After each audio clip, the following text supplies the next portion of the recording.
E dessa vez, o tema é transporte e quem está aqui para conversar com a gente ao vivo é o gestor de mobilidade e transporte de Jundiaí, Silvestre Ribeiro. Boa tarde para você, bem-vindo aos estúdios da TV Tech mais uma vez. Boa tarde, obrigado pelo convite. Pra gente é sempre um prazer, um privilégio estar aqui com vocês. Que bacana. Silvestre, a gente encerrou o último bloco mostrando imagens do trânsito de Jundiaí, como sempre acontece graças às câmeras da Guarda Municipal. E não por acaso, quando a gente mostra as imagens, principalmente nesse fim de tarde, muitos ônibus aparecem sempre transitando em todas as regiões de Jundiaí. Ou seja, Jundiaí cresceu e demanda por transporte também, né? Como dar conta de uma cidade tão em expansão como a nossa? É um desafio porque a cidade tem a sua dinâmica e o sistema ele é antigo e passa por uma necessidade de ter uma renovação de forma permanente.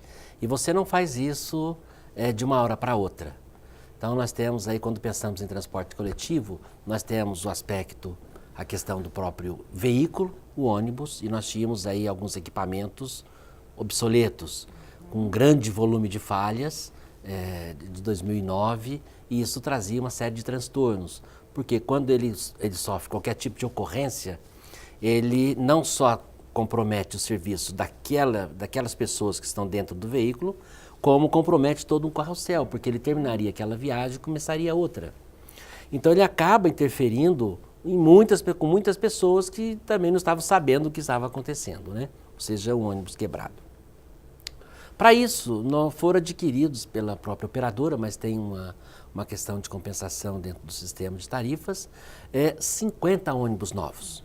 E os últimos que foram adquiridos e entregues em dezembro, entraram em operação nesta semana. Legal. Então nós já temos 50 ônibus novos rodando na cidade.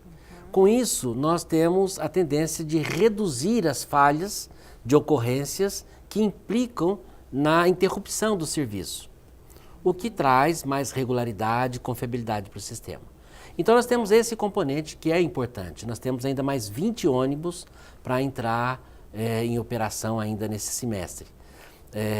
Nós vamos ter então a oportunidade de não só substituir aqueles equipamentos que davam muitas ocorrências, como poder ampliar a frota e aumentar a área de abrangência e de atendimento na cidade. Legal. Outro componente importante, nós temos mais de 8.000 partidas por dia na cidade. Bastante, é um volume né? muito grande. E nós não tínhamos tecnologia para poder ajudar a aferir essas partidas. Os fiscais nos terminais não dão conta. E o que acontecia no trajeto, a gente também ficava em função daquilo que recebíamos de informação do usuário ou do próprio motorista. Foi implantado um sistema com GPS e isso permite agora que a viagem todinha seja monitorada. Ou seja, as falhas reclamadas, elas podem ser comprovadas, demonstradas e trabalhadas no sentido da sua melhoria. Então, essas informações nos ajudam porque quando elas são somadas a ocorrências do trânsito, né? Quando você tem uma obra de emergência ou você tem um acidente e interrompe a circulação, nós temos que tomar ações muito rápidas e agora com a tecnologia isso nos facilita. Legal. Né? São ações que podem ser colocadas e auxiliar. Uma outra ação também que está em curso, queremos que em 2 meses no máximo seja colocado em prática, que é, através do aplicativo do município, nós temos a oportunidade de falarmos com o cidadão Olha que legal. for usuário do aplicativo e que aceitar as notificações que encaminharmos, seja do trânsito, seja do transporte, para informar previamente o que está acontecendo. É uma forma de nós nos aproximarmos mais do usuário, do sistema, e termos com ele uma troca de informações. Então nós temos a questão da infraestrutura veicular, que compreende todo esse sistema de transporte, a infraestrutura viária, a questão de ocorrências que podem acontecer, temos os terminais sofreram grandes melhorias, Sim. Não é ainda o objeto final, nós temos mais intervenções para fazer, mas nós conseguimos trazer uma condição de conforto para os usuários dos terminais. Eles têm um volume muito grande, existe aí algumas questões a serem equacionadas, como a questão de ambulantes ainda nos terminais que são presentes. Nós temos que ampliar essa fiscalização, dar uma solução, porque isso é muito permanente. Os fiscais chegam, os guardas municipais chegam, eles saem, quando eles retornam, as equipes saem, essas pessoas retornam para a atividade e traz um desconforto muito grande para as pessoas, além de muita sujeira e mais, uma sensação de insegurança muitas vezes. Então tem ações operacionais ainda para serem implementadas.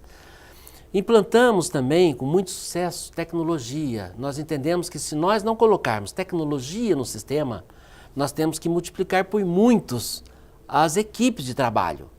Quer dizer, nunca vamos conseguir fazer isso, até porque nós temos que ser responsáveis com os gastos dentro do município.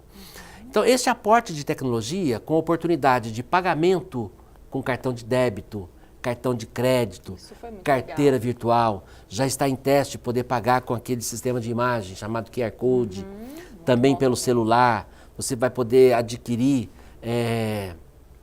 o direito de viagem pela internet, sai a mensagem no celular e você já pode passar para poder ter a sua viagem validada dentro do ônibus. Monitorar a viagem também pelo aplicativo, a já tem isso também. Já ajudando também, já, nós né? temos dentro do próprio Google Transit, você já tem algumas facilidades. Já existe um outro software implantado que permite você acompanhar a viagem, ou seja, você vai para o ponto e através do ponto, se você tem aquele aplicativo, você consegue saber qual o próximo ônibus que está chegando e quanto tempo falta. Tudo isso com aporte de tecnologia. Ainda tem muito o que fazer. Nós temos que resolver alguns problemas muito sérios que trazem a condição do veículo, como nós já dissemos. Um outro componente que nós temos trabalhado bastante é o próprio fator humano, ou seja, motoristas e cobradores em alguns ônibus, né? E existem algumas práticas que elas acabam sendo substituídas, renovadas, melhoradas. E nós institucionalizamos aí, criamos um programa do bom motorista, para valorizar o bom motorista. E aqueles que destacadamente não respondem à satisfação do cidadão, não são qualificados para prestar o serviço para o município, né? Seja através da sua operadora ou de qualquer outra forma. Então existe sim um conjunto de ações em curso para poder trazer o transporte coletivo para um padrão de qualidade desejado. Só que nós fazemos isso com tudo funcionando. Com certeza. Né? E nós temos a diversidade para se implantar, isso é muito grande. Mas o trabalho está sendo feito, muita coisa já foi feita e ainda temos bastante a continuar fazendo. Pois é, a gente está exatamente na metade da gestão do prefeito Luiz Fernando Machado, né, que desde o início disse, né, quando assumiu no dia 1º de janeiro de 2017, que transporte tinha que ser uma prioridade, entre outras pastas, né, para que a cidade flua. Afinal, Jundiaí cresceu muito nos últimos anos e então muita coisa realmente tem sido feita. A gente tem acompanhado, mostrado as reportagens, as pessoas têm interagido muito com a gente. E essa questão da tecnologia, Silvestre, você falou da tecnologia conectando as pessoas, né, as pessoas podem pegar o celular e registrar ali alguma ocorrência no trânsito. Me parece que é o mesmo trabalho que a gente está fazendo aqui nesse momento de colocar um gestor que é da prefeitura